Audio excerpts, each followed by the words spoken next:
മക്കളെ, കീമിൽ ഫാർമസി കോഴ്സിലേക്കുള്ള ഒന്നാം റൗണ്ട് അലോട്ട്മെൻറ്റ് സ്റ്റാർട്ട് ചെയ്തിട്ടുണ്ട്. ബി ഫാം കോഴ്സുകൾക്കുള്ള ഫസ്റ്റ് റൗണ്ട്.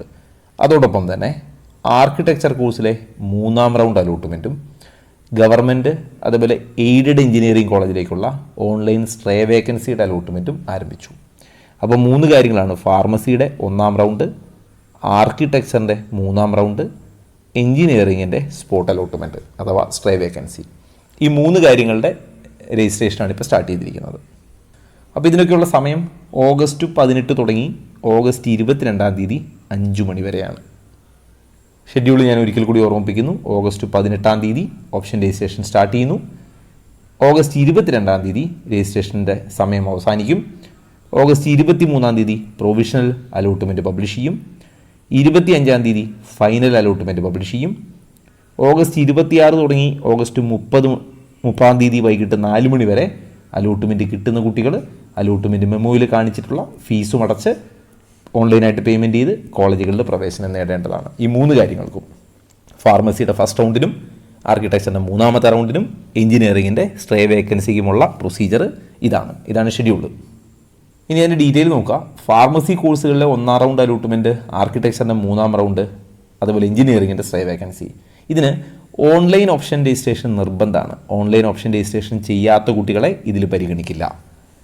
ഇനി അതിന് നിങ്ങൾ ce.kerala.gov.in എന്നുള്ള സൈറ്റിൽ കീം 2025 കാൻഡിഡേറ്റ് പോർട്ടലിൽ ക്ലിക്ക് ചെയ്ത് നിങ്ങളുടെ ആപ്ലിക്കേഷൻ നമ്പറും പാസ്വേഡും കൊടുത്ത് ഹോം പേജിൽ കയറുക. അതിനുശേഷം ഓപ്ഷൻ രജിസ്ട്രേഷനുള്ള മെനു ക്ലിക്ക് ചെയ്യുക. എന്നിട്ട് 22-ാം തീയതിക്ക് മുമ്പ്, 22-ാം തീയതി വൈകിട്ട് 5 മണിക്ക് മുമ്പ് ഓൺലൈനായിട്ട് ഓപ്ഷൻ രജിസ്ട്രേഷൻ ചെയ്യുക. അതുപോലെ ശ്രദ്ധിക്കുക, ഇതിൽ അലോട്ട്മെൻറ്റ് കിട്ടുന്ന കുട്ടികൾ എൻട്രൻസ് കമ്മീഷൻ അടയ്ക്കേണ്ട ഫീസൊക്കെ അലോട്ട്മെൻറ്റ് മെമ്മോയിൽ കാണിക്കും. പിന്നീട് അലോട്ട്മെൻറ്റ് വന്നതിന് ശേഷം ആ ഫീസ് അടച്ച് കോളേജിൽ ജോയിൻ ചെയ്യേണ്ട സമയം ഓഗസ്റ്റ് 30-ാം തീയതി വൈകിട്ട് 4 മണിക്ക് വരെയാണ്. അപ്പോൾ എത്രയാണ് ഫീ അടയ്ക്കേണ്ടതെന്നൊക്കെ അലോട്ട്മെൻറ്റ് മെമ്മോ വരുമ്പോൾ നിങ്ങൾക്ക് ക്ലിയറായി കിട്ടും. അപ്പോൾ അതിലുണ്ടാവും അത്. ഇനി എല്ലാവിധ ഫാർമസിയുടെ കേസിൽ നോക്കുക. റിസർവേഷൻ നമ്മൾ നേരത്തെ പറഞ്ഞ പോലെ general merit 50%, EWS 10%, Ezhava category 9%, മുസ്ലിം കാറ്റഗറി 8%, ഇങ്ങനെയുള്ള എല്ലാ റിസർവേഷനും ഇവിടെയും ബാധകമാണ്. ഇനി ഫീസ് ഡീറ്റെയിൽ നോക്കുക. ഗവൺമെൻറ് ഫാർമസി കോളേജിലേക്ക് ഫീസ് വരുന്നത് 17,370 രൂപയാണ്. എന്നാൽ സെൽഫ് ഫിനാൻസിങ് കോളേജിൽ ട്യൂഷൻ ഫീ 1,14,268 രൂപയും സ്പെഷ്യൽ ഫീ 43,848 രൂപയും, അതായത് ഏകദേശം 1 ലക്ഷം രൂപയോളം ഫീസ് ഇനത്തിൽ വരും. ഇനി ആർക്കിടെക്ചറിൻ്റെ മൂന്നാം റൗണ്ട് അലോട്ട്മെൻറ്റ് ഡീറ്റെയിൽ നോക്കുക.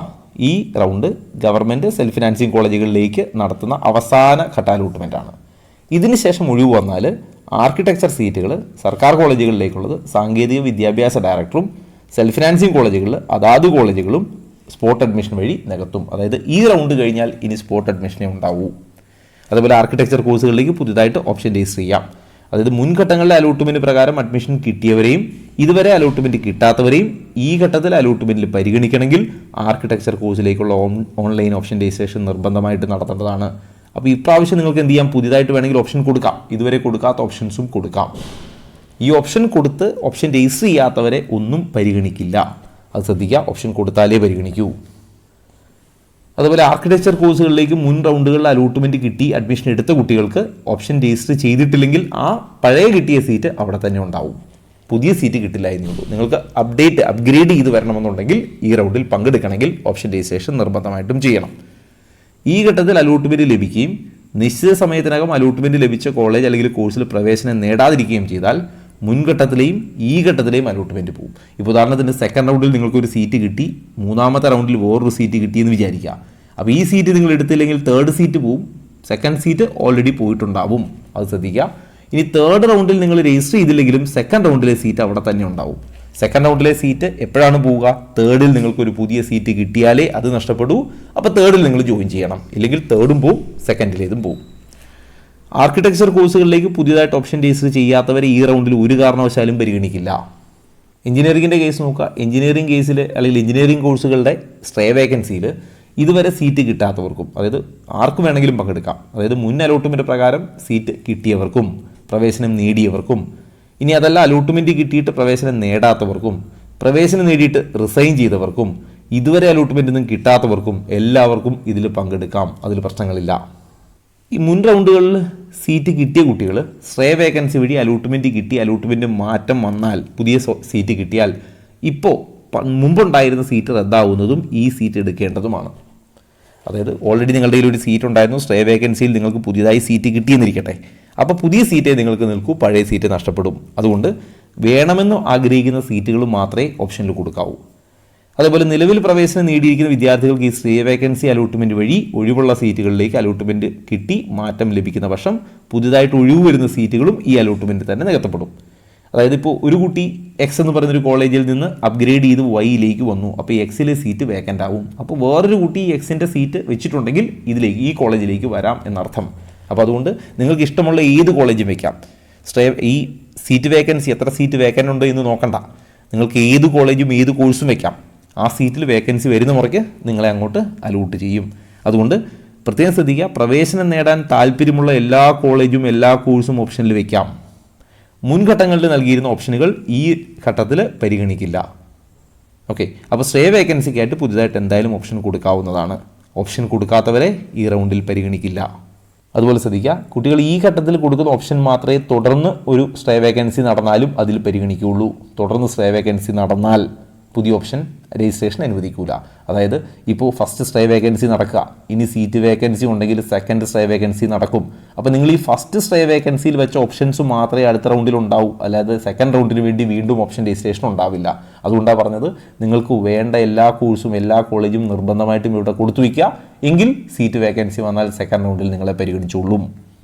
ഇനി ഓപ്ഷൻ രജിസ്ട്രേഷൻ ഫീസ് നോക്കാം. മേൽപ്പറഞ്ഞ എല്ലാ കോഴ്സുകൾക്കും, ഫാർമസി ആയിക്കോട്ടെ, എഞ്ചിനീയറിംഗ് ആയിക്കോട്ടെ, അല്ലെങ്കിൽ ആർക്കിടെക്ചർ ആയിക്കോട്ടെ, ഇതിനൊക്കെ ഓപ്ഷൻ രജിസ്റ്റർ ചെയ്യാൻ ആഗ്രഹിക്കുന്ന കുട്ടികൾ 2000 രൂപ രജിസ്ട്രേഷൻ ഫീസ് ടോക്കൺ ഫീ ആയിട്ട് അടയ്ക്കേണ്ടതുണ്ട്. ഇനി നിങ്ങൾ സീറ്റ് നഷ്ടപ്പെടുത്തിയാൽ ഈ ഫീസ് രജിസ്ട്രേഷൻ ഫീസ് പിഴയായിട്ട് കണക്കാക്കും. അതായത് നിങ്ങൾക്കൊരു സീറ്റ് കിട്ടി, ആ സീറ്റ് കിട്ടി നിങ്ങളത് എടുത്തില്ലെങ്കിൽ ഈ രജിസ്ട്രേഷൻ ഫീസ് പിഴയായിട്ട് കണക്കാക്കും.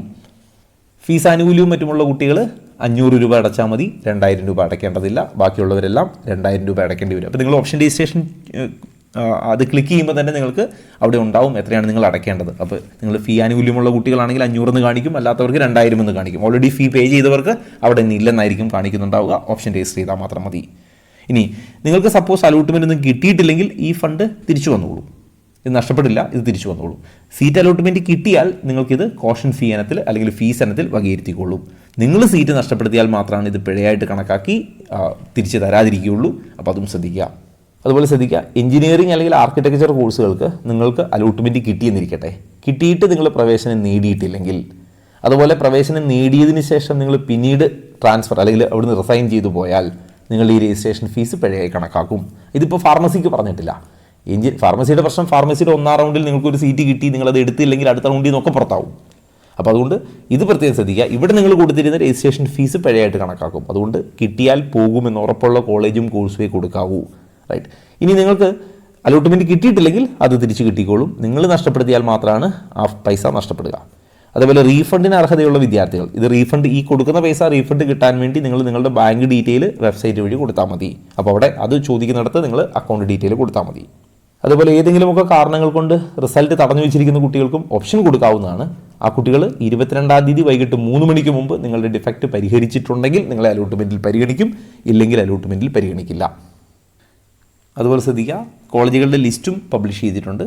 അതായത് ബിഫാമിൻ്റെ കോളേജുകളിൽ 5 ഗവൺമെൻറ് കോളേജാണ്. ആലപ്പുഴ, കോഴിക്കോട്, കോട്ടയം, തിരുവനന്തപുരം, കണ്ണൂർ, ഇങ്ങനെ 5 കോളേജുകളും പിന്നീട് അവിടുന്ന് അങ്ങോട്ട് CPAS-ന് കീഴിലും പ്രൈവറ്റ് സെൽഫ് ഫിനാൻസിങ് കോളേജുകളുമൊക്കെ ആയിട്ട് ഏകദേശം 60ഓളം കോഴ്സുകൾ അല്ലെങ്കിൽ 60ഓളം കോളേജുകളിൽ ബിഫാം കോഴ്സുണ്ട്. ഞാൻ ആ ലിസ്റ്റ് ജസ്റ്റ് ഒന്ന് സ്ക്രോൾ ചെയ്ത് പോകുന്നു. ഈ ഗവൺമെൻറ് ഉൾപ്പെടെ ഏകദേശം 63ഓളം കോളേജുകളിലാണ് ബിഫാം ഉള്ളത്. അപ്പോൾ ഈ കോളേജുകളുടെ ലിസ്റ്റ് പ്രോസ്പെക്ടസിൻ്റെ ലാസ്റ്റ് ഉണ്ട്. അപ്പോൾ നിങ്ങൾക്ക് ഇത്രയും ഓപ്ഷൻസ് വയ്ക്കുന്നതിന് കുഴപ്പമില്ല. അപ്പോൾ ശ്രദ്ധിക്കുക, കിട്ടിയാൽ പോകും എന്നുള്ള ഓപ്ഷൻസ് മാത്രം വയ്ക്കുക. ഇനി ഇത് കൂടാതെ മറ്റെന്തെങ്കിലും അപ്ഡേറ്റ് വരികയാണെങ്കിൽ ഞാനത് കമ്മ്യൂണിറ്റിയിൽ പോസ്റ്റ് ചെയ്യാം. കമ്മ്യൂണിറ്റിയുടെ ലിങ്ക് കമൻറ്റ് ബോക്സിൽ പിൻ ചെയ്തിട്ടുണ്ട്. എൻട്രൻസ് സംബന്ധമായ വാർത്തകളും അപ്ഡേഷനുകളും ഏറ്റവും വേഗം ആധികാരികമായി അറിയാൻ സബ്സ്ക്രൈബ് ചെയ്യുക, ബെൽ ഐക്കൺ അമർത്തുക. ഈ വീഡിയോ മറ്റു സുഹൃത്തുക്കളിലേക്കും ഷെയർ ചെയ്ത് നൽകുക.